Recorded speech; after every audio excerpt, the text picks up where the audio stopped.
adalah berkaitan dengan 16 September Malaysia melangkah maju ke hadapan, dan talian sudah mula kami buka 088-424-825 selain daripada Facebook dan juga Twitter yang seketika nanti akan mula ditangani. Kita bercakap soal pembentukan 16 September ini. Faham federalisme, ini istilahnya bunyi besar, Datuk. Saya ingin kembali pada Datuk. Tetapi penting untuk kita memahami erti penyertaan pembentukan sebuah persekutuan ini. Jadi apa ertinya kalau dalam konteks Sabah, ini apa erti federalisme ini, Datuk? Tuan Syed, federalisme ni kalau dalam bahasa orang biasa lah, kerajaan pusat lah. Ya. Ada kerajaan negeri dan ada kerajaan pusat. Dan dalam minit-minit mesyuarat laporan COBOL, Intergovernmental Committee, Malaysian Solidarity dan Consultative Committee yang saya baca, pada waktu itu pun memang apabila kita menyebut tentang federalisme, kita perlukan satu kerajaan pusat yang mempunyai kuasa. Kuasa itu mesti diberi oleh kerajaan-kerajaan negeri kepada kerajaan pusat. Kalau tidak diberi kuasa ini, maka konsep federalisme itu akan gagal. Kerana dia perlukan satu kerajaan pusat yang mempunyai peruntukan kuasa melalui undang-undang dan perlembagaan. Sebab itu pada waktu itu debat antara Sabah dan Semenanjung itu, even pada waktu itu agak panas. Tetapi setiap kali saya membaca minit-minit mesyuarat itu, mereka kembali kepada satu konsep bahawa pusat itu perlu ada kekuatannya, perlu mempunyai kuasa untuk mengutip cukai contohnya, untuk menjaga keselamatan contohnya, hospital dan sebagainya, benda-benda yang basic. Tapi kalau kerajaan negeri tidak mau memberikan kuasa itu pada kerajaan pusat, maka gagallah federalisme itu.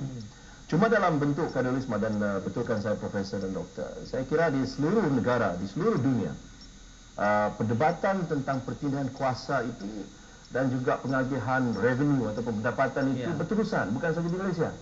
Di mana saja negara yang melibatkan ataupun menggunakan konsep federalisme untuk membentuk sebuah negara bangsa, perdebatan itu tidak berhabis.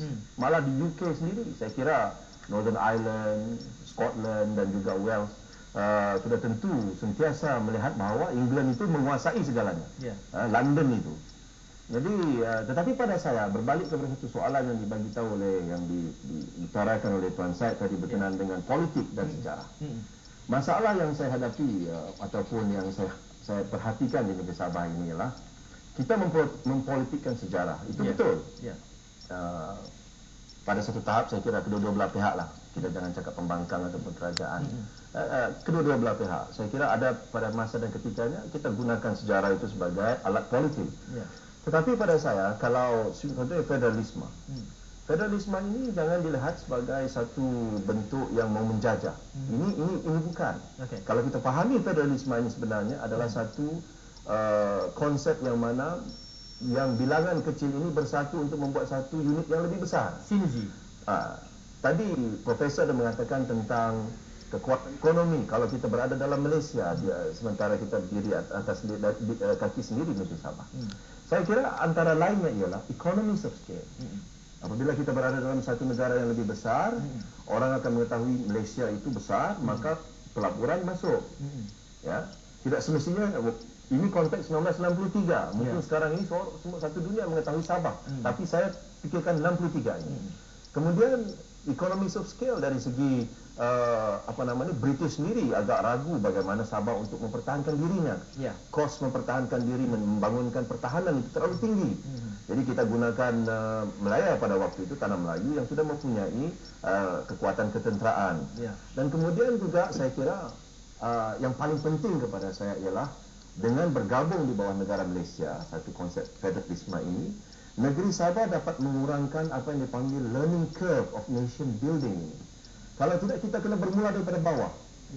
Dan ini belum tentu kita berjaya. Jadi kita kena belajar, dan apabila kita bergabung ini, kita dapat guru-guru daripada Semenanjung datang mengajar di Sabah dan Sarawak pada waktu itu. Polis daripada Semenanjung datang menjaga keselamatan kita, tentera datang daripada Perak, daripada Kelantan, duduk di Sabah, jaga pulau-pulau kita pada tahun 1993. Jadi kita kadang-kadang lupa itu. Saya masih ingat di rumah arwah bapa saya pada waktu itu, dia seorang wakil rakyat. Kalau ada guru-guru agama ataupun guru-guru sekolah yang datang daripada Semenanjung yang datang, dia akan tidur dulu di rumah kami. Dan saya pun sendiri tanya, Ustazah kenapa datang sini? Saya pun tak tahu, saya pergi satu kampung jauh terpencil. Tapi oleh kerana pada waktu itu rakan-rakan kita di Semenanjung merasakan mereka perlu membantu kita, maka mereka datang. Dan konsep ini harus kita pertahankan dan jangan kita politikkan dalam bentuk. Ada lagi, nanti saya boleh ulas tuduhan ataupun pandangan yang mengatakan Sabah itu sepatutnya satu di antara 4. Itu kita akan tangani. Itu kita akan tangani kemudian. Tony dari Tamparuli. Hello. Halo Tony. Halo. Ya, Anda ke udara sekarang. Silakan, ringkas dan padat. Okey, selamat malam. Nama saya Tommy Zembe daripada Tampaluri Sabah. Silakan. Okey, saya ingin bertanya kepada YB Datuk Rahman Dahlan. Berhubung dengan perkara 20 yang mana kita tahu bahawa perkara 20 ini adalah satu intipati kepada pembentukan Malaysia. Ya. Tetapi sejak akhir-akhir ini sebagai rakyat Malaysia yang tinggal di Sabah ini, saya bertanya-tanya, kenapakah perkara 20 ini seakan-akan tidak dihormati ataupun maksudnya tidak dimasukkan dalam silibus pengajaran di sekolah-sekolah ataupun di pengajian tinggi, supaya rakyat Malaysia yang tinggal di Sabah tahu tentang kepentingan perkara 20 ini untuk Baik, terima kasih Tommy. Ditujukan tadi kepada Datuk.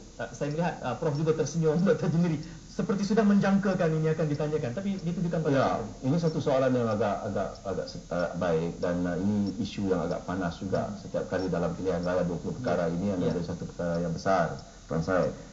Pertama sekali saya ingin bersetuju juga dengan pemanggil saudara Tony bahawa ia sepatutnya menjadi sebahagian daripada silibus pendidikan kita. Itu tak ada masalah. Ini bukan satu tabu untuk kita perhatikan. Ini sejarah harus kita buka dan orang mesti pandai menilai. Cuma saya ingin katakan bahawa 20 perkara ini sebenarnya pada pandangan saya, dan saya membaca buku sejarah sekarang ini, sejak akhir-akhir ini banyak saya beli buku sejarah tuan saya, sebab saya ini ahli parlimen dan apabila mendengar hujah daripada rakan-rakan di dalam parlimen daripada pembangkang, seolah-olah 20 perkara itu satu perkara yang agak rumit untuk dipahami. Sebenarnya tidak. Kebanyakan semangat 20 perkara itu sudah termaktub di dalam perlembagaan pun. Saya ambil contoh immigration, bonisasi, itu pun satu yang agak besar. Nanti saya boleh ulas juga tentang bonisasi. Kebanyakan sudah berada di dalam 20 dalam perlembagaan dan juga Malaysia Agreement. Cuma saya nak sentuh satu, tuan saya.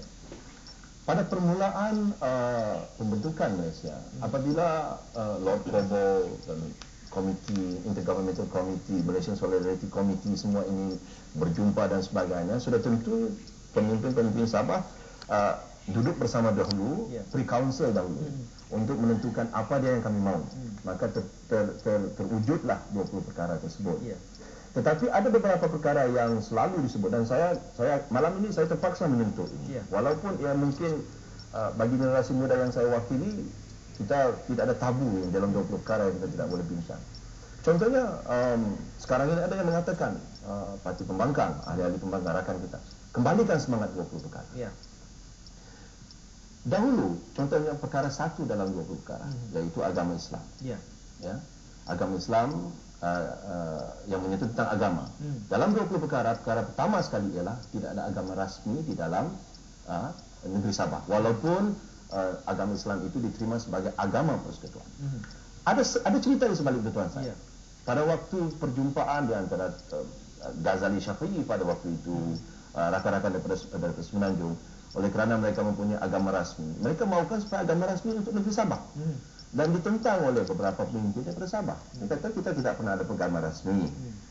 Jadi ada satu macam perdebatan. Malah saya masih ingat terbaca satu perkataan bahawa violence ini akan membawa kepada satu perbalahan. Ini keganasan kalau agama Islam itu tidak jadikan agama rasmi di negeri Sabah. Contoh. Tapi pada penghujungnya itu, tuan saya, British mengatakan bahawa kita tidak berhak untuk menentukan untuk rakyat Sabah pada waktu ini, pada tahun 1963, apakah Sabah perlu ada agama rasmi atau tidak. Biarlah dalam keadaan begini pun kita sedang berdebat dengan panas dikatanya, kita biarkan rakyat Sabah menentukannya ini 10 tahun daripada sekarang. Ini termasuk dalam minit mesyuarat. 10 tahun daripada 63, maka 73. Biarkan rakyat Malaysia, rakyat Sabah melalui Dewan Undangan Negeri. Itu termaktub di dalam cerita itu. Maka 10 tahun selepas itu, melalui proses demokrasi dan proses undang-undang, satu usul dibawa ke Dewan Undangan ini, Dewan Undangan Negeri ini, bukan inilah, bangunan yang lain, bahawa satu usul dan didebat. Dan saya sudah baca pernyataan rasmi itu. Didebat bukan saja oleh orang-orang Islam, tetapi didebat juga oleh orang-orang Kristian, orang Cina dan sebagainya. Keseluruhannya menyokong untuk meletakkan agama Islam sebagai agama rasmi.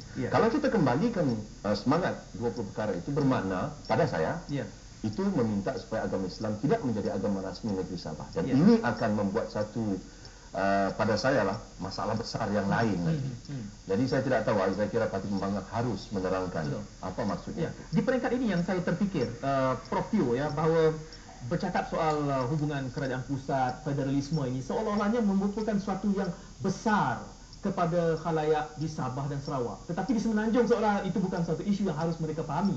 Sedangkan ternyata sekali apa yang Datuk Abdul Rahman sebutkan itu adalah satu inti yang besar untuk sama-sama kita fahami. Kerana di situ akan mewujudkan kesepahaman agar tidak wujud prasangka. Dari segi akademiknya harus dibantu di sini, Prof Teo. Pertama sekali, perjanjian 20 perkara untuk Sabah dan perjanjian 18 perkara untuk Sarawak itu adalah perjanjian yang tidak rasmi. Walaupun begitu, beberapa perkara daripada 20 dan 18 itu dimasukkan dalam perlembagaan persekutuan ketika pembentukan Malaysia itu. Yang cukup penting ialah perkara untuk melindungi hak dan kedudukan kaum-kaum bumi putera di Sabah dan Sarawak itu, dan seperti yang Datuk katakan perkara agama itu. Jadi saya kira dalam hal kerajaan pusat dengan kerajaan negeri ini dalam konteks pemerintahan begini, mungkin sedikit rasa tidak puas hati itu adalah mengapa negeri yang kaya dengan sumber mula jadi ini, tetapi maksudnya negeri itu kaya dengan bala, minyak dan sebagainya, tetapi dalam ranking negeri-negeri di Malaysia ini, negeri itu adalah sebuah negeri mundur. Jadi barangkali di sini dalam konteks kerajaan pusat dan kerajaan negeri perlu difikirkan kembali. Tidak mungkin sebuah negeri yang begitu kaya dengan hasil bumi itu, tetapi rakyatnya miskin, infrastrukturnya mundur dan sebagainya. Jadi saya kira ini penting. Saya nak menambah. Ini satu ironi. Sabah, Sarawak, negeri yang begitu kaya. Sarawak dari segi bala, dari segi minyak, sebut saja. Tapi ironinya antara negeri yang paling, antara negeri terbawah dari segi kadar kemiskinan.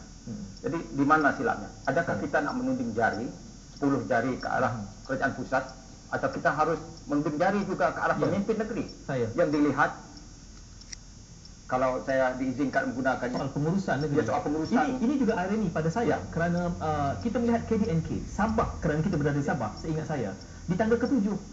Bukanlah berada di tangga yang paling bawah. Jadi adakah ini satu persepsi semata-mata kita mengatakan kedudukan Datuk Abdul Rahman?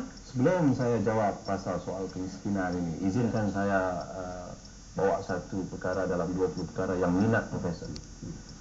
Nombor 2 dalam 20 perkara ialah bahawa tidak ada bahasa rasmi kerajaan negeri Sabah, ialah bahasa Inggeris sampai bila-bila. Maka kita ubah juga pada 10 tahun 1973. Kalau kita mau mengembalikannya kepada yang asal dan menaikkan semangat rakyat, ahli pembangkang, Parti Pembangkang harus berani mengatakan bahawa mereka mau kembalikan bahasa Inggeris. Dan kalau itulah yang menjadikan, sudah tentu kita akan berdepan dengan masalah yang lain. Soal penyatuan dalam bahasa Melayu itu sudah menyatukan kaum. Saya ingin sentuh sedikit tentang kemiskinan. Ramai orang mengatakan bahawa saya contoh negeri Sabah, saya tidak mau sentuh negeri Sarawak sebab saya daripada Sabah.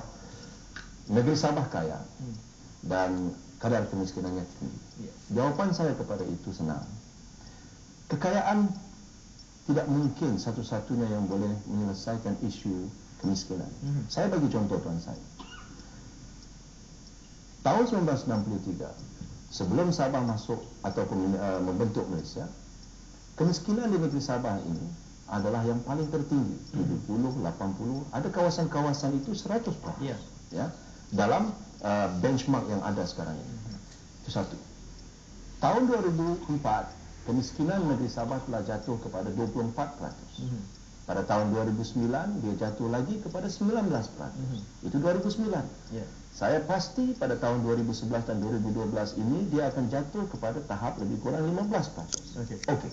15% itu betul, jauh lebih tinggi daripada Selangor, jauh lebih tinggi daripada negeri-negeri semenanjung. Tetapi kita harus faham, kita bermula daripada bawah. Saya kira tidak ada seorang pun di dalam Dewan ini yang boleh menidakkan keupayaan kerajaan Barisan Nasional untuk menurunkan kadar kemiskinan 70, 80, 100% ini kepada 15% dalam jangka masa 49 tahun. Masih banyak kerja yang perlu kita buat kerana kerajaan masih tinggi.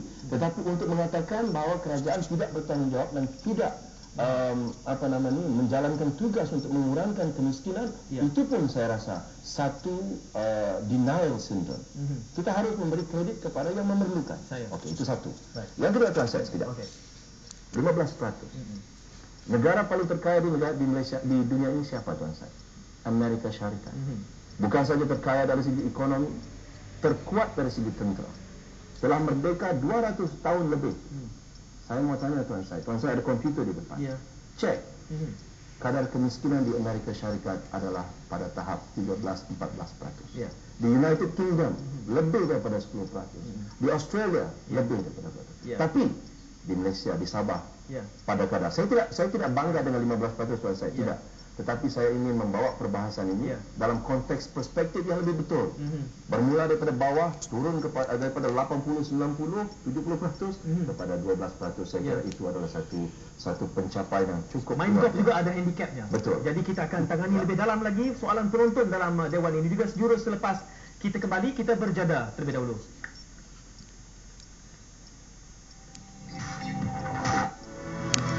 Di Facebook sudah ada banyak sekali komen-komen dan saya anggap ini adalah antara komen yang substantif sifatnya kalau dari segi akademik, bukan semata-mata pandangan politik yang melulu, tetapi ada sandaran sejarahnya, ada sandaran faktanya. Harus kita cermati semua komen di Facebook ini. Mungkin kita perlu ambil masa kerana banyak, dan saya juga ingin memberikan laluan kepada audiens yang berada dalam dewan ini untuk bertanyakan soalan.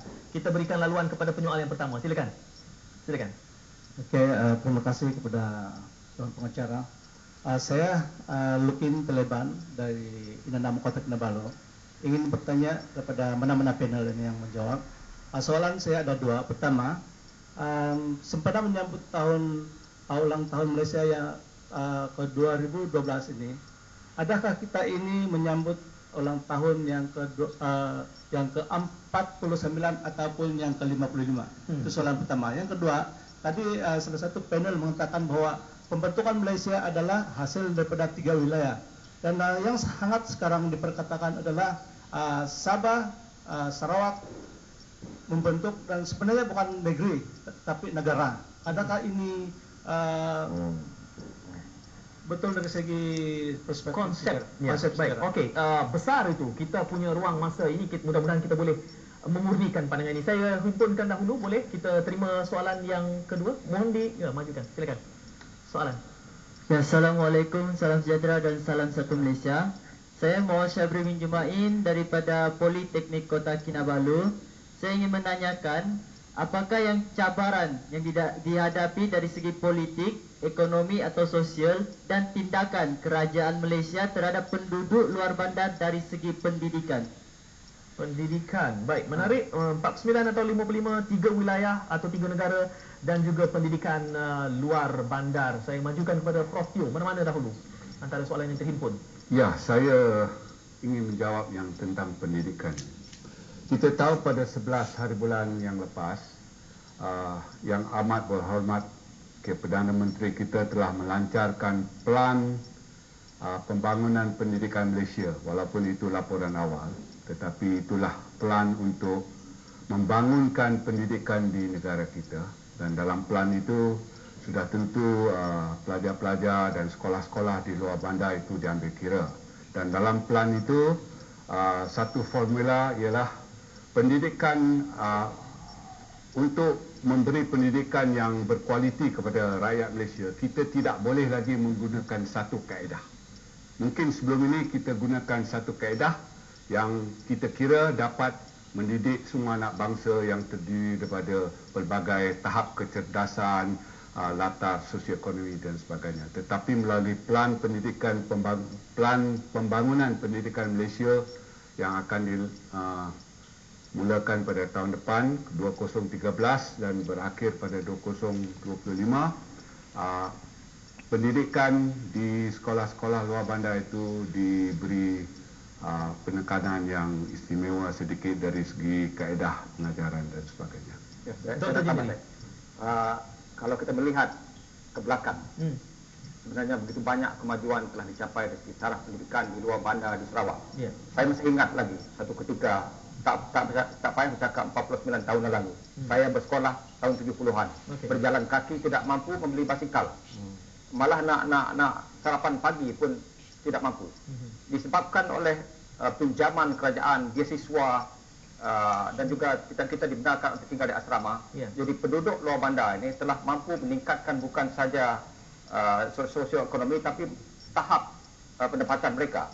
Dan dari segi itu saya nak tekankan bahawa pembentukan Malaysia ini bukan saja dapat menghapuskan buta huruf, meningkatkan taraf selik huruf di kalangan rakyat di sini, tetapi juga telah mampu menghapuskan kemunduran, ketidakseimbangan antara luar bandar dan bandar. Tapi saya fikir yang lebih penting ialah kita dapat meningkatkan keyakinan dalam kalangan rakyat kita sehingga kita dapat berdiri sama tinggi dengan bukan saja rakyat di Semenanjung tapi juga dengan dunia pada peringkat global, sehingga ahli sukan kita sebagai contoh Pandalela menang dalam Olimpik kembali. Bukankah ini disebabkan oleh pendidikan, perubahan dari segi minda dan sebagainya, disebabkan oleh tindakan pemimpin terdahulu untuk sama-sama membentuk Malaysia. Jadi kita harus terus menggerakkan ke depan, memberi peluang